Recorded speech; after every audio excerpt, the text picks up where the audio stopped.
দুই আর্জেন্টাইন তারকার জাদুঘরী নৈপুণ্যে দীর্ঘ ৪৪ বছর পর ইউরোপীয় শ্রেষ্ঠত্বের মুকুট মাথায় পড়ল অস্টন ভিলা। এমি মার্তিনেজের দুর্দান্ত সেভ এবং এমিলিয়ানো বন্দিয়ার গোল অ্যাসিস্ট সব মিলিয়ে গতকাল জার্মান ক্লাব ফ্লাইবার্গকে ৩-০ গোলের বড় ব্যবধানে উড়িয়ে দিয়ে প্রথমবার উয়েফা ইউরোপা লিগের শিরোপা ঘরে তুলেছে ইংলিশ প্রিমিয়ার লিগের দল অস্টন ভিলা। এর ফলে দলটির দীর্ঘ ৩০ বছরের ট্রফি করা এবং ৪৪ বছরের ইউরোপীয় শিরোপার আক্ষেপ এক রাতেই গুছে গেল। তবে অস্টন ভিলার এই অবিস্মরণীয় সাফল্যের পেছনে সবচেয়ে বড় দেয়াল হয়ে দাঁড়িয়েছিলেন দলটির বিশ্বস্ত বাজপাখি এমিলিয়ানো মার্তিনেজ। ভিলাতে যোগ দেওয়ার পরে মার্তিনেজ প্রতিশ্রুতি দিয়েছিলেন তিনি এই ক্লাবকে একটি বড় শিরোপা জিতিয়ে দেবেন। আজ তিনি নিজের সেই কথা অক্ষরে অক্ষরে পালন করে দেখালেন। পুরো ম্যাচ জুড়ে দুর্দান্ত খেলা মার্তিনেজ গতকাল ফাইনালের মহারণেও যেন নিজেকে আরও ছাড়িয়ে গেলেন। বিশেষ করে ম্যাচের ৮৪ মিনিটে তিনি যা করে দেখালেন তা ফুটবল ভক্তরা দীর্ঘদিন মনে রাখতে হবে।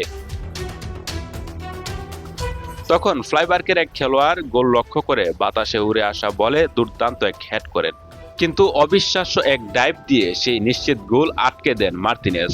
আর তার এই অতিমানবীয় সিপ দেখেই ধারাভাষ্যকরা সরাসরি তার তুলনা করেন পর্দার কল্পিত ক্রিপ্টনের সেই সুপারম্যান চরিত্রের সাথে। ধারাভাষ্যকরা উত্তেজিত হয়ে বলতে থাকেন, সিনেমার সুপারম্যান যেভাবে পৃথিবীকে ধ্বংসের হাত থেকে বাঁচান, ঠিক তেমনি মার্তিনেজও আজ সুপারম্যান হয়ে ভিলার গোলপোস্টকে নিশ্চিত গোলের হাত থেকে রক্ষা করলেন।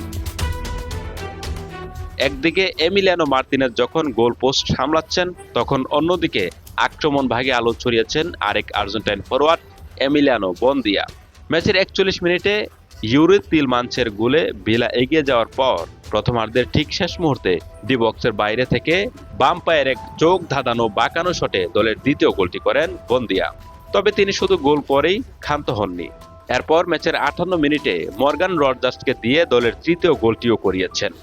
আর এভাবেই ফাইনাল ম্যাচে গোল এবং অ্যাসিস্ট দুই বিভাগেই আলো ছড়িয়েছেন এই আর্জেন্টাইন ফরোয়ার্ড।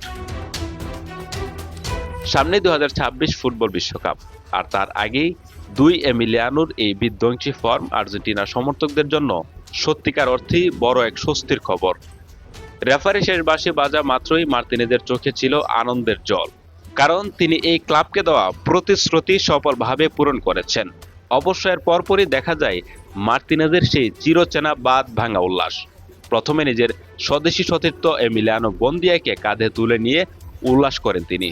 এরপর এই শিরোপা জয়ের প্রধান মাস্টারমাইন্ড কোচ ইউনাই এমেরিকেও আচমকায় নিজের কাঁধে তুলে নেন মার্তিনেজ।